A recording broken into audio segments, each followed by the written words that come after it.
والصلاة والسلام على من لا نبي بعد أما بعد قال الله تعالى أعوذ بالله من الشيطان الرجيم بسم الله الرحمن الرحيم قل للمؤمنات يغضضن من أبصارهن ويحفظن فروجهن ولا يبدين زينتهن إلا ما ظهر منها وليضربن بخمورهن على جيوبهن.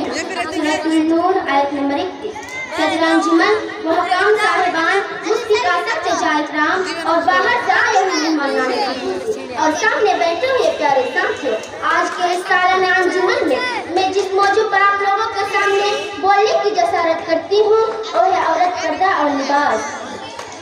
خواتین اسلام، عورت خاندان کا وقار اور کائنات کی رونق ہے. عورت نسوانیت کی میراث پر پہنچتی ہے تو قابل قدر بن جاتی، عزت و احترام کی نگاہ سے دیکھی جاتی ہے، لیکن جب نسوانیت خون بہتی ہے تو اپنے مقام سے گر جاتی ہے. اسی لیے اسلام نے عورتوں کو ہدایت کی ہے، باہر نکال تو اپنی نگاہیں نیچے رکھی اور اپنی زینت کا اظہار نہ کرے، جیسا کہ اللہ رب العالمین کا ارشاد ہے قل للمؤمنات یغضضن من ابصارهن ويحفظن فروجهن ولا يبدين زينتهن إلا ما ظهر منها وليضربن بخمورهن على جيوبهن.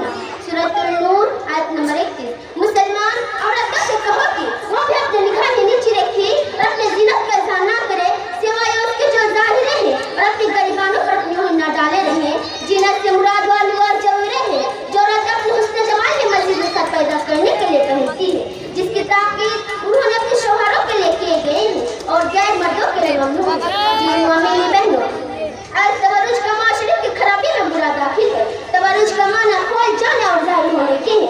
اللہ رب العالمین تبرج ظاہریت سے روکتے ہوئے ارشاد فرماتا ہے وَلَا تَبَرَّجْنَ تَبَرُّجَ الْجَاهِلِيَّةِ الْأُولَىٰ، اور قدیم جاہلیت کی زمانے کی طرح اپنے بناؤ کا اظہار نہ کرے. تبرج ظاہریت محمد شامل ہے جن کے کہنے پر لعنت کی مستحق ہوتی ہے، جیسا جا کے نماز کو پھیلنے والی خوشبو، نہایت تنگاری کی آواز جس کو پہن کر تنگی معلوم ہوتے ہیں اور جس محفل سے گزر جائے لوگوں کی نظر اس پر جم جائے، ایسے نماز سخت ممنوع اور حرام ہے. اور نبی صلی اللہ علیہ وسلم عورتوں سے تبرج چھوڑنے پر بیعت لیتے ہیں. مختران قوم ملت شریعت نے مختلف حالت میں عورتوں کے لیے ستر پوشت پردہ کے کچھ احکام دیے ہیں.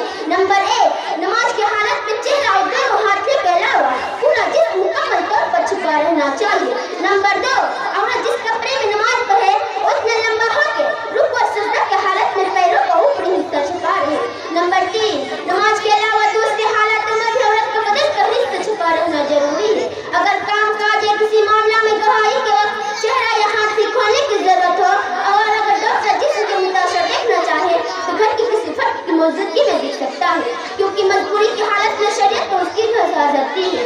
نمبر 4، جب عورت اپنے شوہر یا محرم لوگوں کے پاس یا مسلم عورتوں کے درمیان ہو تو ایسی صورت میں لباس اور آرائش کی دوسری چیزوں کا اظہار کی اجازت ہے.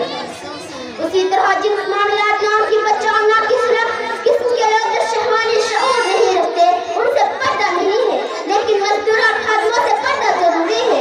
اسی طرح غیر مسلم عورتوں کے سامنے بھی تمام جسم کا پردہ ضروری ہے، البتہ ضرورت پر چہرہ اور دونوں ہاتھوں کے اظہار کی اجازت ہے. دینی بہنوں، علماء اکرام نے کتابوں میں پردہ اور لباس کی شرطوں کا تفصیلی ذکر کیا ہے. مناسب معلوم ہوتا ہے کہ مختصر ذکر کر دیا جائے. پہلی شرط یہ ہے کہ لباس سے پردہ بدن کو ممکن حد تک پورے طور پر چھپا لے. دوسری شرط یہ ہے کہ لباس سے پردہ حجاب خود چینت نہ ہو. تیسری شرط یہ ہے کہ کپڑا موٹا ہوتا کہ جسم نظر نہ آئے، کیونکہ لباس سے پردہ کمر سے جسم کو چھپایا جائے. چوتھی شرط یہ ہے کہ لباس اتنا چست نہ ہو کہ جسم کی بناوٹ ظاہر ہو، بلکہ کشادہ ڈھیلا ہو، کیونکہ لباس سے کپڑے کا مقصد فتنہ کو روکنا ہو. پانچویں شرط یہ ہے کہ لباس میں خوشبو نہ لگی ہو، اس سے معاونت کا سبب یہ ہے کہ اسے شہوت میں تحریک پیدا ہوتی ہے. چھٹے شرط یہ ہے کہ لباس سے پردہ بلکہ لباس سے ملتا جلتا نہ ہو. ساتویں شرط یہ ہے کہ لباس کافر عورتوں کے لباس سے مشابہ نہ ہو.